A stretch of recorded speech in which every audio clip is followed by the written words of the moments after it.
এখন কিন্তু বিশ্বাস করা অনেক কঠিন। বিশ্বাস করা,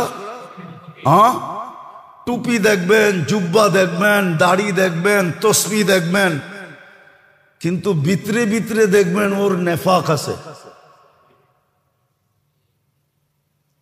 ও মুনাফিক, ও আপনারই বিরুদ্ধে, আমারই বিরুদ্ধে। বুঝা খুব মুশকিল এখন। তাহলে পাকিস্তান আমলে আপনাদেরকে আমি বলতেছি, যেই কাঁচা টাকা ছিল, 1 টাকার যে কয়েনটা ছিল ওটা 100% রূপা ছিল। কি আছে আপনার কাছে? 2-1টা নিয়ে আসেন, আমি কিনবো। 1 টাকারটা 2000 টাকা দিয়ে কিনবো, ক্যাশ, কচকইচা নোট দিব একবারে। ওই কাঁচা টাকা কোথায় গেছে? কে নিয়ে গেছে? ট্রেন বইড়া।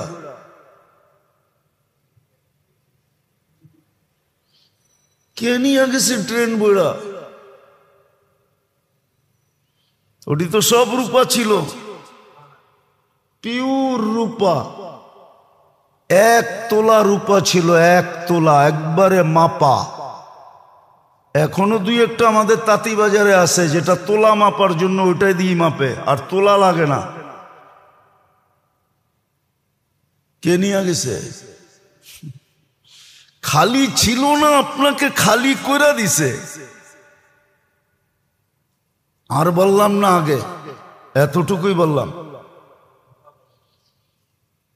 इस घर को आग लगी है, इस घर के चिराग से।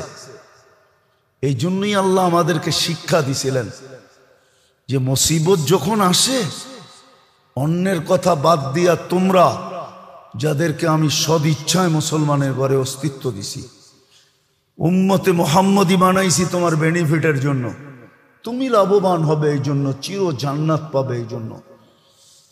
মুসিবত আসতে দেরি, চিৎকার দিয়ে আমার দিকে ফিরতে দেরি করো না। যেরকম বাচ্চা যেরকম বিপদ দেখলে মা বইলা চিৎকার দেয়, বাবা বইলা চিৎকার দেয়, আল্লাহ শিক্ষা দিছিলেন বিপদ দেখলে আমাকে ডাইকো। ইদা আসাবাতহুম মুসিবাতুন ক্বালু ইন্না লিল্লাহ। আল্লাহর দিকে ফিরা উচিত ছিল। এখনো অপেক্ষা আছে আল্লাহ, নাহলে হাদিসে কুদসি কেন আসতো? আহলু মাসিয়াতি লা আকনুতুহুম মির রাহমাতি। যেমন আপনারা বুঝবেন না, হয়তো কোনো যুবক বুঝলে বুঝতে পারে, কারো মোবাইলে এখনো মেসেজ আছে, আমি মরণ পর্যন্ত তোর অপেক্ষায় থাকবো। মনে হয় বোঝেন নাই? আল্লাহ বলে কণ্ঠনালীতে রু আসার পূর্ব মুহূর্ত পর্যন্ত আমি মুসলমান, তোর অপেক্ষায় থাকবো। আমিও তোর অপেক্ষায় থাকবো। তুই তওবা করবি, আমি বন্ধু হয়ে যাবো, আর তওবা না করবি তো তোকে পাক করতে হবে। এটাই সিস্টেম। মেডিসিন না চললে সার্জিক্যাল করতে হয়। সার্জিক্যালও যদি না হয় তো বইলা দিতে হয়, যে কদিন খাইলো তারপরে শেষ। কিন্তু আল্লাহ আমাদেরকে তৃতীয় স্তরে নিতে চাইতেছেন না। তৃতীয় স্তরে নিতে চাইতেছেন না যে আমি তোমাদেরকে ছেড়া দিলাম, যেই কদিন বাঁচলা তারপরে জাহান্নামে ঢুকায়া দিব, এটা আল্লাহ চাইতেছেন না। আল্লাহ চাইতেছেন আমি অপারেশন করব। ইল্লাম ইয়াতুবু ফানা তাবিবুহুম। তখনের কারী হাদিস এটা যে অহেতুক হত্যা, কারণ ছাড়া হত্যা। তাহলে আপনাকে আমি লিস্টই দেখাইতে পারি। মুসলমান তো আজকে বিবেক হারা হয়ে গেছে। সবচেয়ে বেশি আমাদের কর্ণধাররা, ওরা ভাবে না।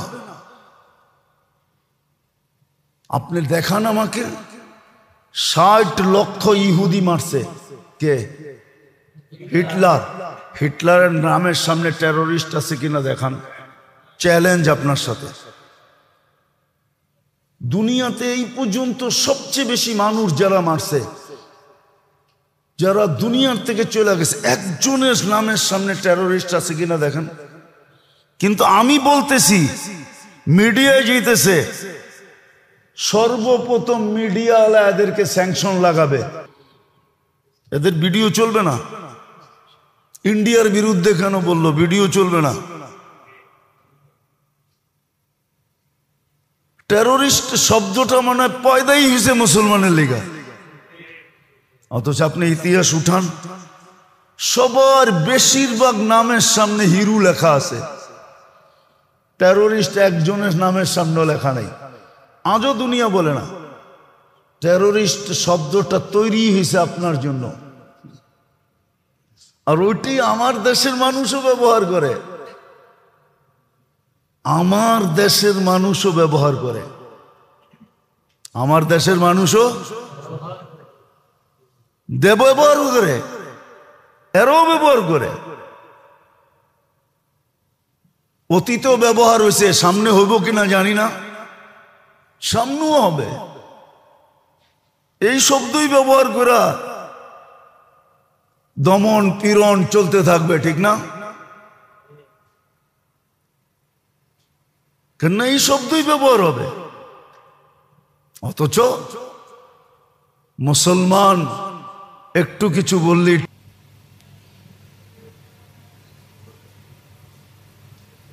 কেননা মালিক পক্ষ কর্মচারীর উপরে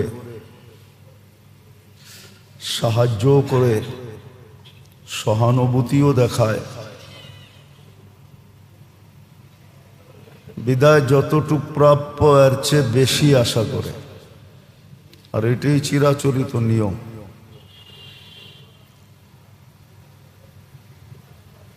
তাহলে যে আল্লাহ আমাদের উপরে এতগুলা দয়া করলেন, মানুষ হিসাবে বানায়া সৃষ্টির ভিতরে শ্রেষ্ঠত্ব দিলেন, যদিও সমগ্র সৃষ্টির দিকে যদি তাকাই, তার তুলনায় আমাদের ভিতরে ন্যূনতম কিছু আছে কিনা, এটা একটা মানুষ বিবেক দিয়া ভাবলে, যদি বিবেক থাকে আর বিবেক দিয়ে চিন্তা করে, তাহলে হয়তো বুঝে আসবে যে ন্যূনতম আমাদের ভিতরে অনুগত্য নাই।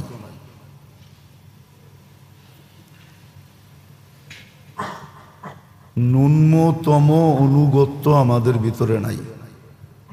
বলেন আজকে যারা এখানে বসা আছি, কয়জন ঘুমের সময় ঘুমের দোয়া পড়া ঘুমাই?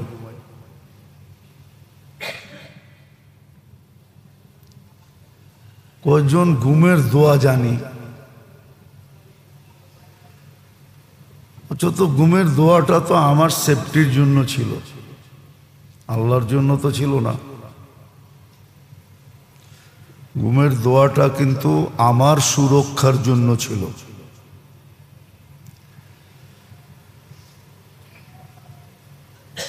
ঘুমের যে দোয়াগুলা, এগুলা আমার সুরক্ষার জন্য ছিল, যে আমি এগুলা পড়া ঘুমাবো, যদি আর নাও উঠলাম, মৌতই হয়ে গেল ঘুমের ভিতরে, তা আমার মৌতটা এরকম মৌত হবে যে সৃষ্টিকে তাক লাগায় দিবে, সৃষ্টি আশ্চর্যান্বিত হবে। কিন্তু কয়জন ঘুমের থেকে উঠা দোয়া, ঘুমের সময় দোয়া পড়ি? অথচ ছিল আমার লাভের জন্য। আবার কয়জন ঘুমের থেকে উঠা পড়ি, এটাও কিন্তু আমার লাভের জন্যই ছিল। এরকম সর্বক্ষেত্রে যে দোয়াগুলা ছিল, ঘরের থেকে ঢুকার দোয়া, ঘরের থেকে বাহির হওয়ার দোয়া, রাস্তায় চলার দোয়া, কর্মস্থলে বসার দোয়া, এগুলো কিন্তু আমার লাভের জন্য ছিল। কিন্তু কয়জন পড়ি? বাকি মোটা মোটা তো বাদেই দিলাম, ফরজগুলা তো বাদেই দিলাম, ওয়াজিবগুলা তো বাদেই দিলাম, সুন্নতের মুআক্কাদাগুলা তো বাদই দিলাম, যেটা ছোট ছোট জিনিস আমার সেফটির জন্য ছিল, আমার সুরক্ষার জন্য ছিল, কতটুকু এটা আমি পূর্ণ করি। অথচ তা সত্ত্বেও কিন্তু 24 ঘন্টা আল্লাহ আমাদের সার্ভিসে সেবায় কোনো ত্রুটি করতেছেন না। আগেও বলছি, এখনো বলি, দেখি বুঝে আসে কিনা। ছোটবেলার থেকে শুনতেছি ঢাকার পরিবেশ বসবাস যোগ্য না, ঢাকা দূষণ যুক্ত মুক্ত না, ঢাকার পরিবেশ দূষণযুক্ত সারা দুনিয়ার শহরগুলার ভিতরে একটা।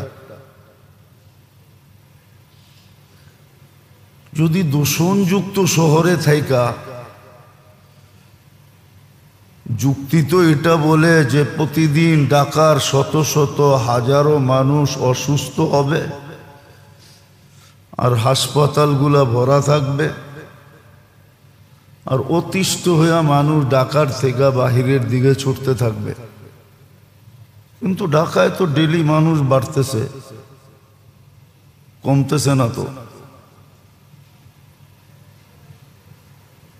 কিন্তু বিজ্ঞানের আলোকে যদি দেখি যে বিজ্ঞান করি, তো ডেলি হাজার হাজার মানুষ অসুস্থ হওয়ার কথা। কেননা এটা দূষণযুক্ত। দুনিয়ার দূষণযুক্ত শহরগুলার ভিতরে একটা হলো সিরিয়ালে ঢাকা। কিন্তু আল্লাহ তো আমাদেরকে সুস্থ রাখতেছেন।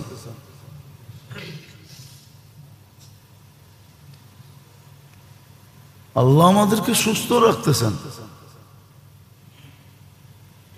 তুলনামূলক দেখলে দেখা যাবে গ্রামগঞ্জ সবকিছুর থেকে ঢাকার মানুষ অনেক সুস্থ। এরকম ঢাকা না, বাংলাদেশের প্রত্যেকটা সিটির অবস্থাই এরকম। জনবহুল যতগুলা সিটি আছে ঢাকাতে, বিশেষ করে বিভাগীয় সিটিগুলা, সব দূষণ আলা, দূষণ মুক্ত একটাও না।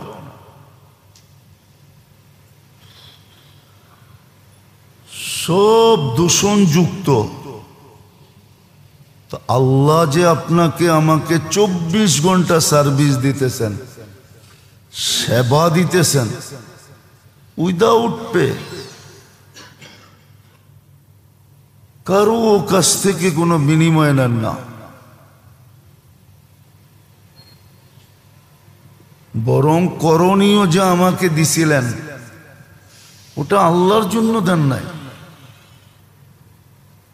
যে মানুষ করলে আল্লাহ ইত্য বাইরা যাবে না, আল্লাহ সাফ ঘোষণা দিছেন, লা ইয়াজিদ ফি মুলকি শাই, আমার রাজত্বে কিচ্ছু বাড়বে না, চুল পরিমাণও বাড়বে না। আবার এটাও ঘোষণা দিছেন, আমার রাজত্বে চুল পরিমাণও কমবে না, না বাড়বে না কমবে, বিরুদ্ধে চলে গেলেও কমবে না, সব এক মনা হয়ে গেলেও বাড়বে না। আল্লাহ তো আল্লাহ, আল্লাহ তো আল্লাহ আপনার আমার লাভের জন্য দিছেন। তো যেটা বলতেছিলাম যে মানুষের কাছে তো সমীহা, ভক্তি, শ্রদ্ধা, অনুগত্যতা মানুষের মাঝে দেখায় বটে। কিন্তু যে আল্লাহ 24 ঘন্টা আমাদেরকে সার্ভিস দিতেছেন, কয়েকদিন আগেও আমি দেখাইছি আপনাদেরকে, ইচ্ছা করলে পুরা শরীরটাকে খুলে দেখানো যায়। যে এই শরীরটা যদি প্রযুক্তির মাধ্যমে চালানো হতো, যেমন হাজারো জিনিস প্রযুক্তি দিয়ে চালানো হয়, প্লেন প্রযুক্তি দিয়ে চলে, শিপ প্রযুক্তি দিয়ে চলে, গাড়ি ঘোড়া প্রযুক্তি দিয়ে গাড়ি প্রযুক্তি দিয়ে চলে, মেশিনারি এটাও প্রযুক্তির অন্তর্ভুক্ত। যদি আমাদের দেহটা প্রযুক্তি দিয়ে চালাইতে হতো, তাহলে আমার তো মনে হয় দুনিয়ার সবচেয়ে বৃহত্তর ফ্যাক্টরি হইতো একটা মানুষের বডিকে চালানোর জন্য। কিন্তু আপনি আর আমি তো দেখতেছি বিনা পয়সায় চলতেছে। প্রযুক্তি এত উন্নত, আগেও বলছি এখনো বোঝানোর জন্য বলতেছি, প্রযুক্তি এত উন্নত, তারপরও ডেলি একবার ডায়ালিসিস করতে পারে না। 7 দিন ডায়ালিসিস ইম্পসিবল। ডাক্তারি শাস্ত্রে 7 দিন ডায়ালিসিস নাই, ঊর্ধ্বে 5 দিন আছে, 5 দিন। সপ্তাহে 3 দিন হইলেই ডাক্তার সতর্কতা সিগন্যাল বাজায় দেয় যে যেই কোনো মুহূর্তে কিছু করতে পারে, কেননা সপ্তাহে 3 দিন ডায়ালিসিস।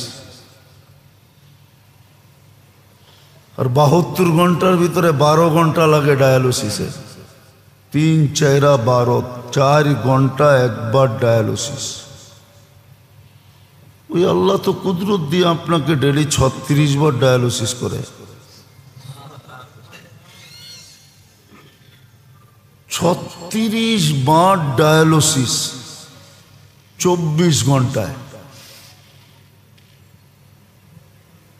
একবার ডায়ালিসিস করলেই তো কাইত হয়ে যায়, কয়েক ঘন্টা কাইত হয়ে থাকে। কাইত হওয়া বোঝেন? হ্যাঁ, বিছনায় পড়ে থাকে কয়েক ঘন্টা। ডায়ালিসিস তো দেখেন নাই, কোত্থেকে বুঝবেন? 2টা ক্যানোলা লাগে, 2টা। একটা দিয়া রক্ত বাহির হয় আপনার শরীর থেকে, ওটা মেশিনে যায়, মেশিন ডায়ালিসিস করে, আবার ওইটাই আরেকটা দিয়ে আপনার ভিতরে ঢুকায়। যে জানে, যার ডায়ালিসিস হয় ও জানে ডায়ালিসিস কত কষ্ট। উচিত তো ছিল মুখে ফেনা উঠায় ফেলা, মুখে ফেনা উঠায় ফেলানো উচিত ছিল আমাদের, আল্লাহ আল্লাহ করতে করতে। কিন্তু সারা দিনে তো 100 বার আল্লাহ আল্লাহ বলে না।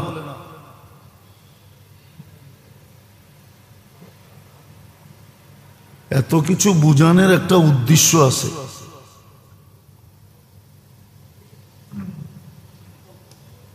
এতগুলা সম্মান দ্বারা সম্মানিত করলেন, কিন্তু আপনি আর আমি কোনো খেয়ালই রাখলাম না, দাড়ি দাঁড়লাম না। আজকে যে মুসলমানের কান্না সারা দুনিয়ায়, আজকে যে মুসলমানের কান্না, আপনি বলবেন সেটা তো ফিলিস্তিনে হইতেছে। মুসলমান তো এক শরীরের মতো। হাদিস তো এটাই বলে, কাজাসাদিন ওয়াহিদ, সারা দুনিয়ার মুসলিম সম্প্রদায় একটা শরীরের মতো। আল্লাহ রসুল এইভাবে বুঝাইছেন।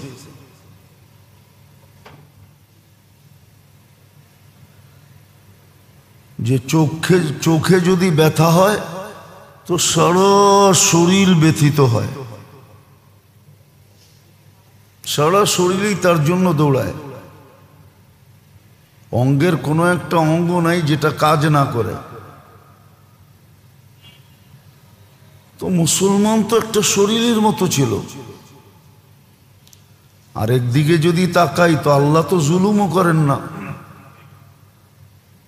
লাইসা যাল্লামিল লিল আবিদ, কোরআন তো এটাই বলে, আল্লাহ জালেম না। আজকে যে দুরবস্থা মুসলমানের, ফিলিস্তিনের যে দুরবস্থা, কোরআন দেখলে তো